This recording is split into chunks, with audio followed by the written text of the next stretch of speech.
She just knocked the wind out of me, big time, but it's nothing more than that. You sure you're okay? I hit you pretty hard. It's okay, I said I was fine, and nothing's broken. No harm done.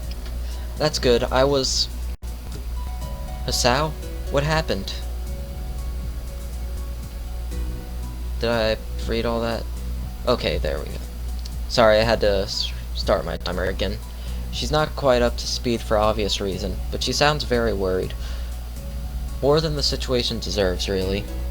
Someone just bumped into me. Nothing serious, just winded. Sorry, it's my fault. I was just going to get some stuff and I was in kind of a hurry. That someone here is Emmy, isn't it? The little girl coughs quietly and shuffles her plastic or metallic feet, looking down at them before saying anything. Hey Lily, Hanako. I guess the girls know each other. Do please try to be more careful. You might be sturdy enough to endure these sorts of accidents, but there are people who aren't. The girl blushes and starts to fit nervously like a little child caught misbehaving. It's cute, I find myself smiling. I know that, I was just... I gotta go. Teacher will have my head.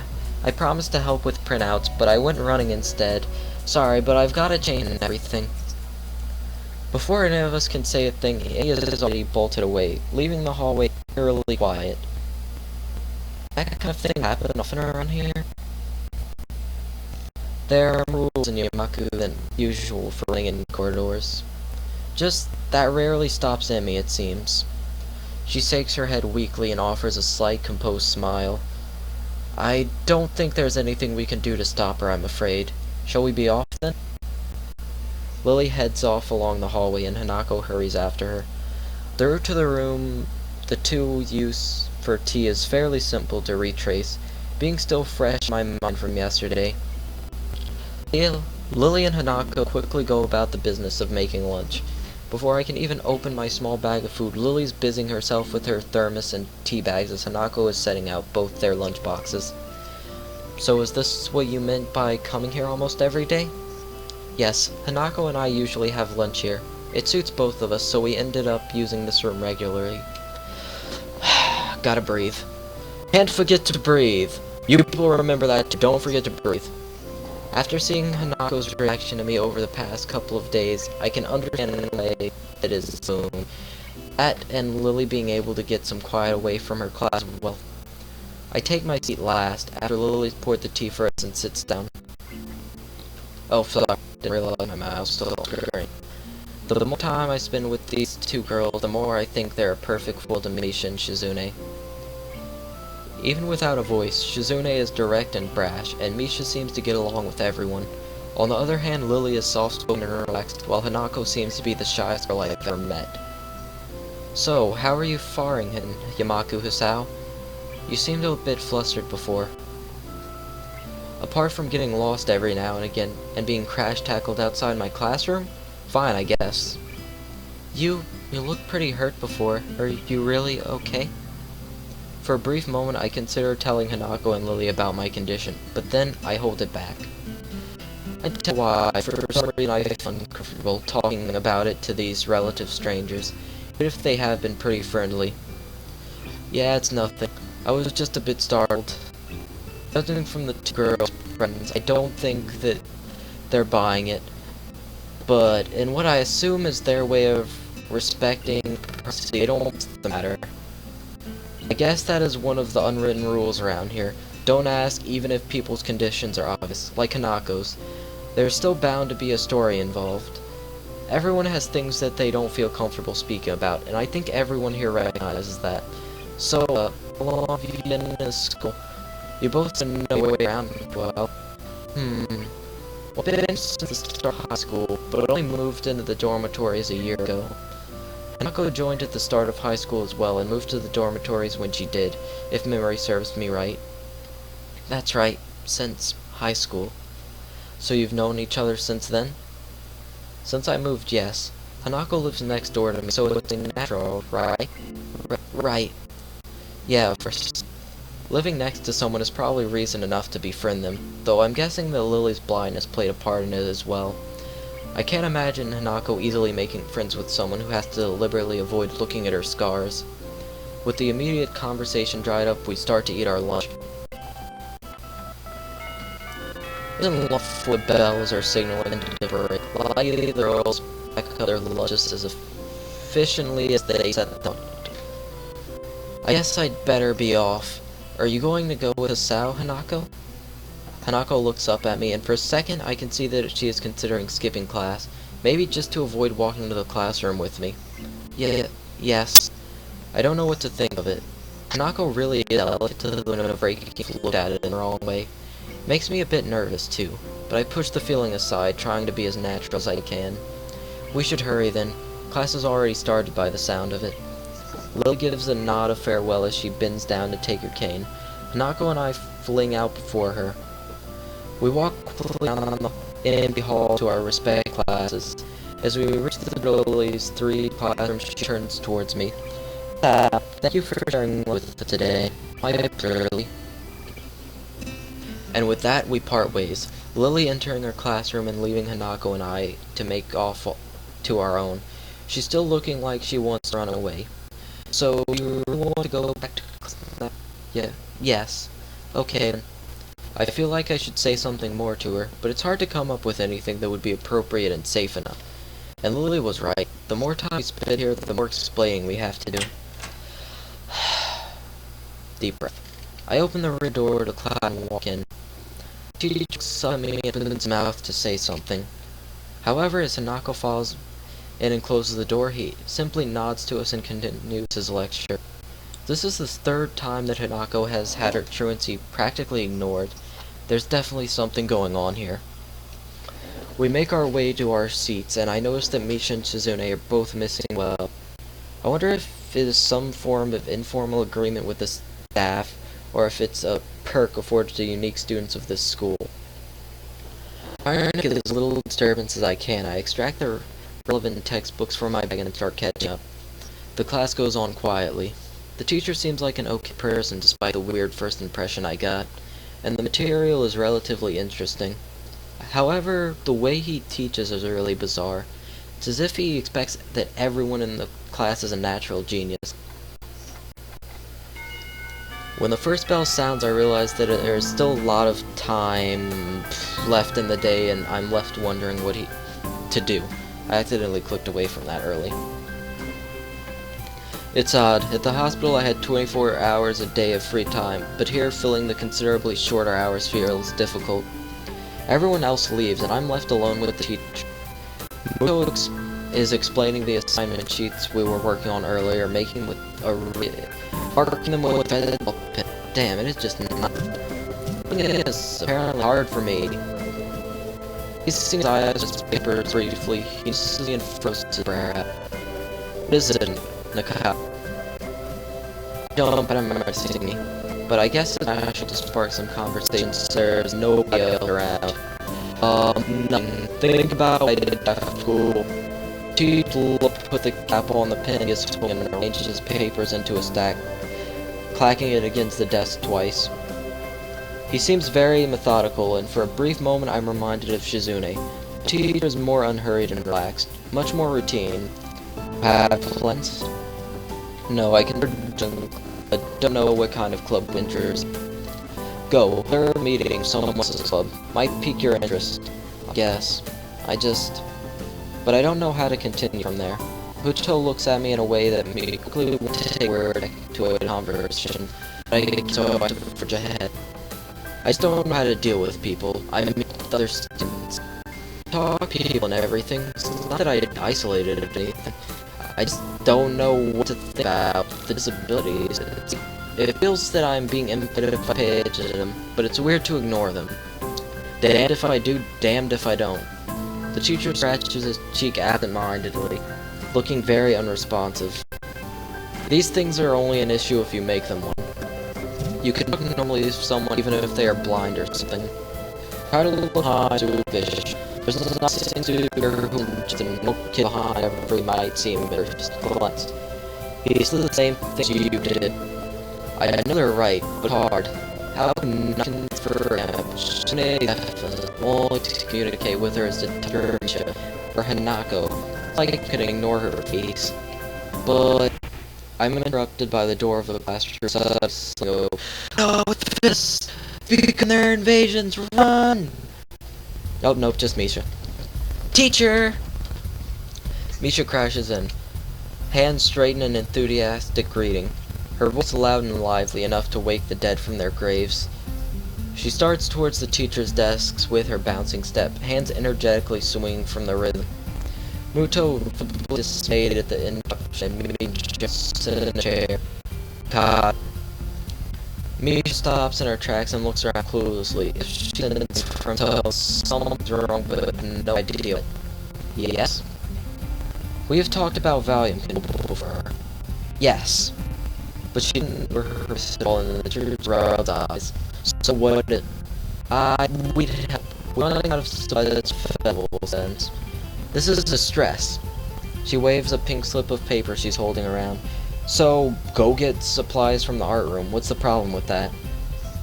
Plywood. Plywood is always the problem. Last time we wanted more there was only a little. But that time we just took it all and went with that. Now there's like none left there. So do you know where there is some? I don't understand. How would I know? Shi-chan, I mean, the president thought that a teacher would know if there is plywood. Was she wrong? Muto looks like he is in great pain, frowning with his entire essence, and Misha doesn't get it all. Looking at the two of them communicate is terrible, like looking at a man being tortured by drilling his skull open while blasting pop music at full volume at the same time. I'm afraid I have no idea if there is any plywood in the school, let alone where it would be if there is any. Aw, what should I do? Perhaps try and find Mr. Namiya? I'm quite sure he would know where to find everything you need. You'd have to pry them from his cold, dead hands, but that's a different matter. I don't have time! We are so busy. She holds her head with both of her hands, looking as despairing as possible for a person like her. Without even noticing, she crumbles the note she's holding against her hair. I shouldn't even be fetching these things. There's so much to do and we are falling behind the schedule. Muto looks at her gravely and then suddenly smiles. Smiling doesn't really fit his face. I think it would be better if he didn't. I wonder if you could get some temporary help. He switches to staring at me focusedly, with a hard expression as if trying to say, go make some friends. I guess I can give you a hand. You can? Thanks, Achan. You were really nice. She pauses, does a devil take, and then points at me with her finger, yelping, ah! And looking very puzzled. Come to think of it, what's Achan doing here? Class is over. You should be having fun. We just had a little chat. Oh no, it's not detention, is it? Are you in trouble, Hachan? No, I'm not. Is Hachan in trouble, teacher? No, he's not. Muto signs deeply, and I feel that I have to help Misha to get off the teacher's back. So, what do you need? Here's a list. I can try to find the plywood from somewhere if there's none in the art room. She offers me the note she's holding. I take it hesitating a bit. I said I'd help you, but this has no implications on whether I'm joining the council or not. Aww. Still, thanks, Achan. Try to be quick. We're in a stall building street now. We must hurry, hurry, hurry. She bounces out of the classroom, leaving me and the teacher looking at each other. Something that feels like silent agreement. Well, there you have it, Nakai. You have something to do now. Please don't sound so smug. Looking at the list with a number of items ranging from paint to plywood, all written with small, neat handwriting that is undoubtedly Shizune's, I heave a heavy sigh. I'll be good. Waiting along with limbly a teacher, I exit the hallway.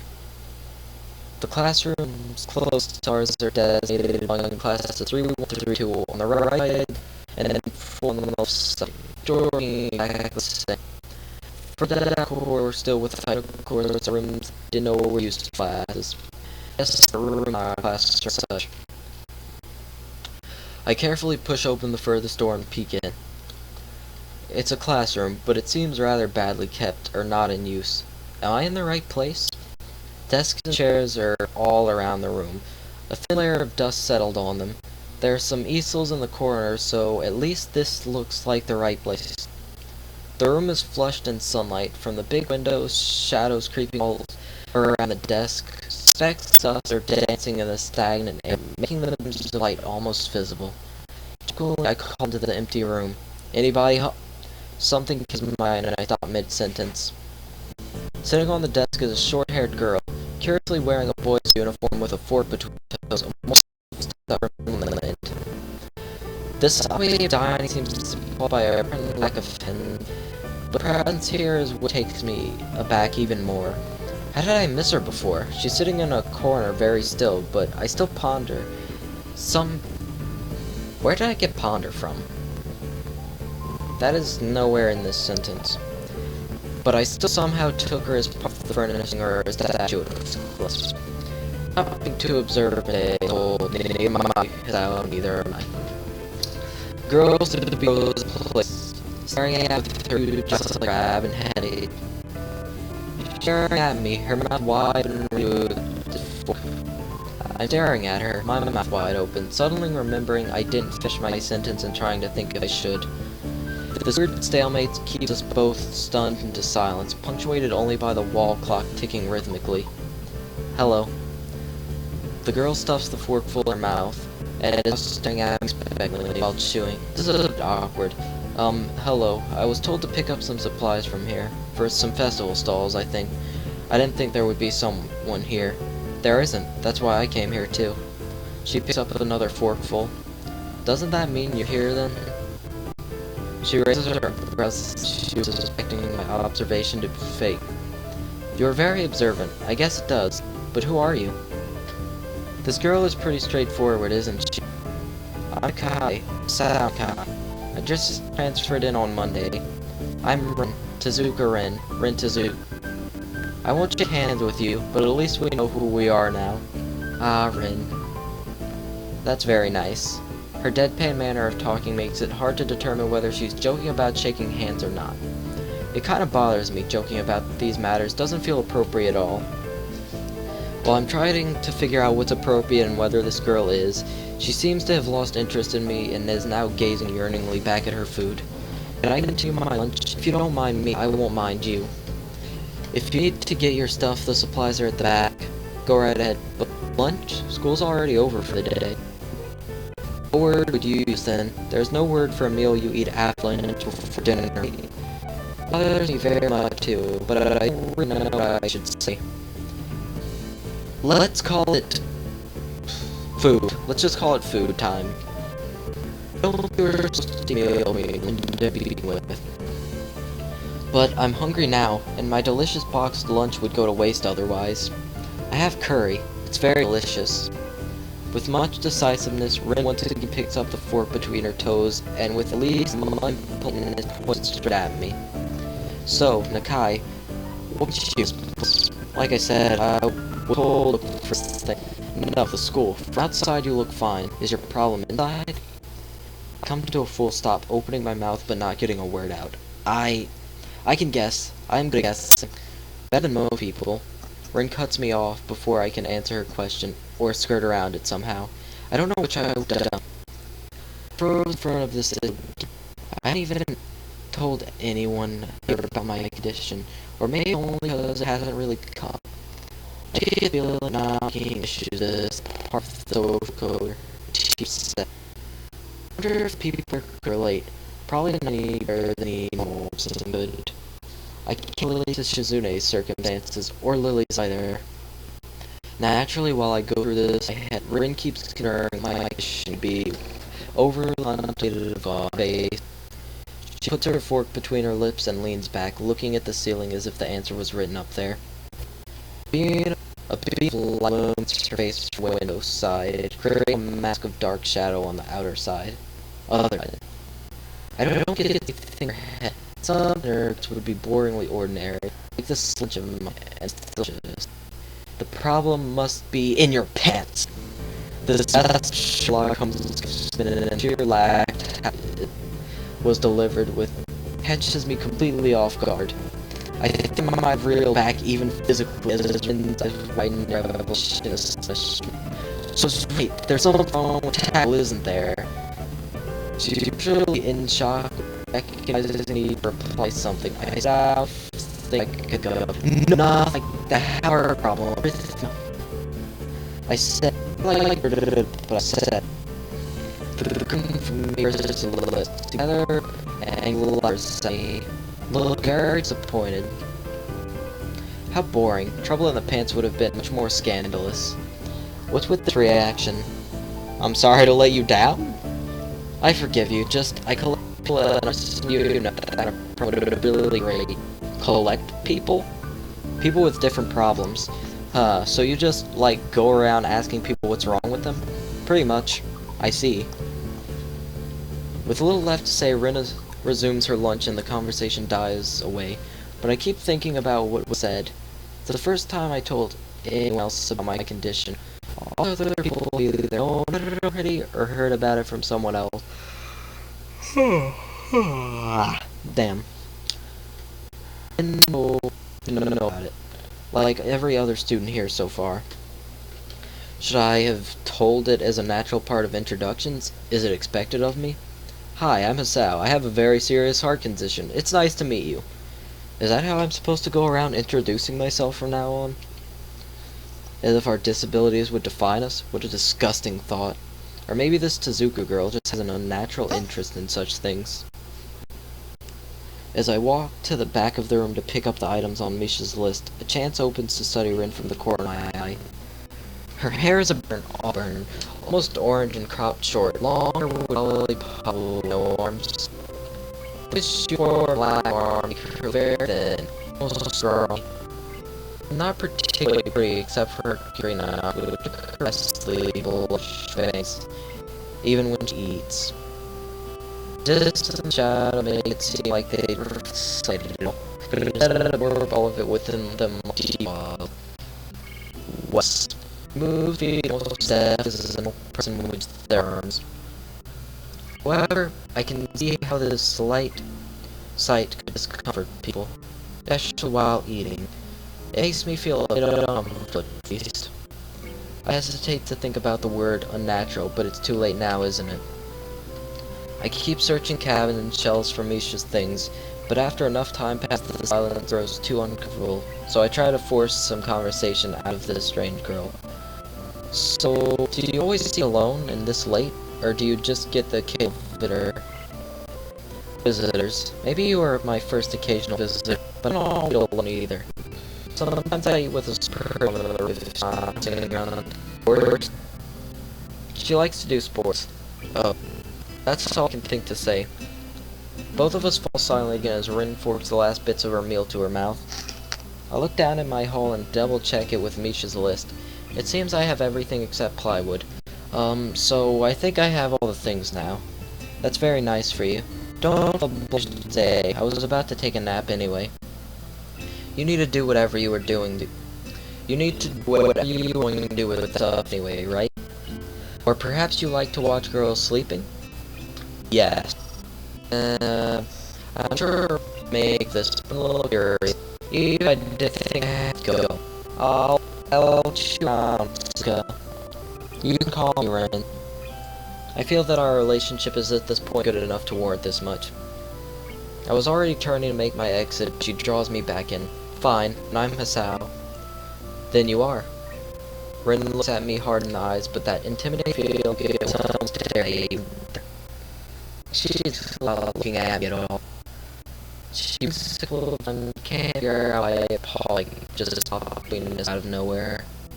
See you later, Hisao. There's something like a tiny smile there on her face, maybe. I quietly back out of the room. As I shut the door in front of my face, I whisper to myself, what an intriguing person. From inside, I hear a muffled sing-song voice. I heard that. What did she hear? Okay, and on that, I'm gonna end the part. And recording. Thank you so much for watching. I will record more tomorrow, and see you later. Peace.